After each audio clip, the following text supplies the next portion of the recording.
ರಾಜ್ಯದಲ್ಲಿ ಹೆಣ್ಣು ಮಕ್ಕಳ ಮೇಲೆ ಪೈಶಾಚಿಕ ಕೃತ್ಯಗಳು ನಡೀತಾನೆ ಇವೆ. ಹುಬ್ಬಳ್ಳಿಯಲ್ಲಿ ನಾಗರಿಕ ಸಮಾಜ ತಲೆತಗ್ಗಿಸುವಂಥ ಭೀಕರ ಘಟನೆ ನಡೆದಿತ್ತು.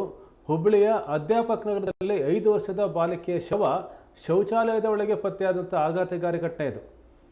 ಬಾಲಕಿಯ ಮೇಲೆ ಅತ್ಯಾಚಾರ ಮಾಡಿ ಆಕೆಯನ್ನು ಕೊಲೆ ಮಾಡಲಾಗಿತ್ತು ಅಂತ ಸ್ಥಳೀಯರು ಮತ್ತು ಪೋಷಕರು ಆರೋಪಿಸಿದರು. ಪ್ರಕರಣ ದಾಖಲಿಸಿಕೊಂಡ ಹುಬ್ಬಳ್ಳಿ ಪೊಲೀಸರು ಆರೋಪಿಯನ್ನು ಕೇವಲ 6 ಗಂಟೆಯಲ್ಲಿ ಕಂಡಿಡಿದು ಪತ್ತೆ ಮಾಡಿ ಆತ ತಪ್ಪಿಸಿಕೊಳ್ಳೋಕ್ಕೆ ಹೋದಾಗ ಗುಂಡಾರಿಸಿದ್ದಾರೆ, ಎನ್ಕೌಂಟರ್ ಮಾಡಿದ್ದಾರೆ.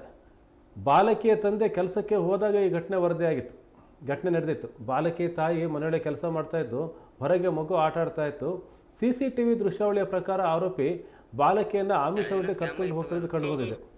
ಮಗಳು ಕಾಣೆಯಾಗಿದ್ದಾಳೆ ಅಂತ ತಾಯಿಗೆ ತಿಳಿದಾಗ ಆಕೆ ಸ್ಥಳೀಯರೊಂದಿಗೆ ಸೇರಿ ಹುಡುಕಾಟ ನಡೆಸಿದ್ದಾರೆ. ಬಾಲಕಿಯ ಪೋಷಕರು ಕೊಪ್ಪಳದವರಾಗಿದ್ದು ಪೇಂಟಿಂಗ್ ಕೆಲಸಕ್ಕಾಗಿ ಹುಬ್ಬಳ್ಳಿಗೆ ಬಂದಿದ್ದರು. ಸ್ಥಳೀಯರ ಪ್ರಕಾರ ನಿರ್ಮಾಣ ಹಂತದ ಕಟ್ಟಡದಲ್ಲಿ ಬಳಕೆಯಾಗದ ಶೌಚಾಲಯದಲ್ಲಿ ಬಾಲಕಿಯ ಶವ ಪತ್ತೆಯಾಗಿದೆ. ಶವ ಪತ್ತೆಯಾದ ಕೂಡಲೇ ಸ್ಥಳೀಯರು, ವಿಶೇಷವಾಗಿ ಮಹಿಳೆಯರು, ಅಶೋಕನಗರ ಪೊಲೀಸ್ ಠಾಣೆ ಮುಂದೆ ಬೃಹತ್ ಪ್ರತಿಭಟನೆ ನಡೆಸಿದರು. ಈಗ ಪತ್ತೆಯಾಗಿರ್ತಕ್ಕಂಥ ಆರೋಪಿ ಏನಿದ್ದಾನೆ ಆತ ನೋಡ್ಬೋದು ನೀವು, CCTV ದೃಶ್ಯಾವಳಿಗಳಲ್ಲಿ ಆತ ಕಾಣ್ತಾ ಇದ್ದಾನೆ. ಆತ ಬಿಹಾರದವನು. ಈ ಪ್ರಕರಣವನ್ನು ತನಿಖೆ ಕೈಗೆತ್ತಿಕೊಂಡ ಪೊಲೀಸರು ಕೇವಲ 6 ಗಂಟೆಯಲ್ಲಿ ಇವನನ್ನು ಬಂಧಿಸಿದರು. ನೋಡಿರಿ, ಅವರು ಆ ಮಗುವನ್ನು ಕರ್ಕೊಂಡು ಹೋಗ್ತಾ ಇರೋದು ಕಾಣಿಸ್ತಾ ಇದೆ CCTV ದೃಶ್ಯಾವಳಿಯಲ್ಲಿ. ಅವನನ್ನು ಕೇವಲ 6 ಗಂಟೆಯಲ್ಲಿ ಪತ್ತೆ ಮಾಡಿ ಬಂಧಿಸಿದ್ರು. ಆಗ ಬಂಧಿಸಿದಂಥ ಸಂದರ್ಭದಲ್ಲಿ ಆರೋಪಿ ಪೊಲೀಸರ ಮೇಲೆ ಹಲ್ಲೆ ಮಾಡೋಕ್ಕೆ ಮುಂದಾಗಿದ್ದಾನೆ ಅಂತ ಪೊಲೀಸರು ಹೇಳ್ತಾ ಇದ್ದಾರೆ. ಆ ಸಂದರ್ಭದಲ್ಲಿ PSI ಅನ್ನಪೂರ್ಣ ಅವರು ಆರೋಪಿಗೆ ಮೊದಲು ಗಾಳಿಯಲ್ಲಿ ಗುಂಡಾರಿಸಿದ್ದಾರೆ. ಆವಾಗಲೂ ಸಹ ಅವನು ಕೇಳದೇ ಇದ್ದಾಗ ಮತ್ತೆ ಹಲ್ಲೆಗೆ ಪ್ರಯತ್ನ ಮುಂದುವರಿಸಿದಾಗ ಆರೋಪಿಯ ಮೇಲೆ ಗುಂಡು ಹಾರಿಸಿದ್ದಾರೆ. PSI ಅನ್ನಪೂರ್ಣ ಅವರು ಆರೋಪಿಗೆ ಗುಂಡು ಹಾರಿಸಿದ್ದಾರೆ. ತೀವ್ರ ರಕ್ತಸ್ರಾವದಿಂದ ಆರೋಪಿ ರಿತೇಶ್ ಸಾವನ್ನಪ್ಪಿದ್ದಾನೆ. ಹುಬ್ಬಳ್ಳಿಯ ಪೊಲೀಸ್ ಆಯುಕ್ತ ಶಶಿಕುಮಾರ್ ಅವರು ಈ ಮಾಹಿತಿಯನ್ನು ಕೊಟ್ಟಿದ್ದಾರೆ.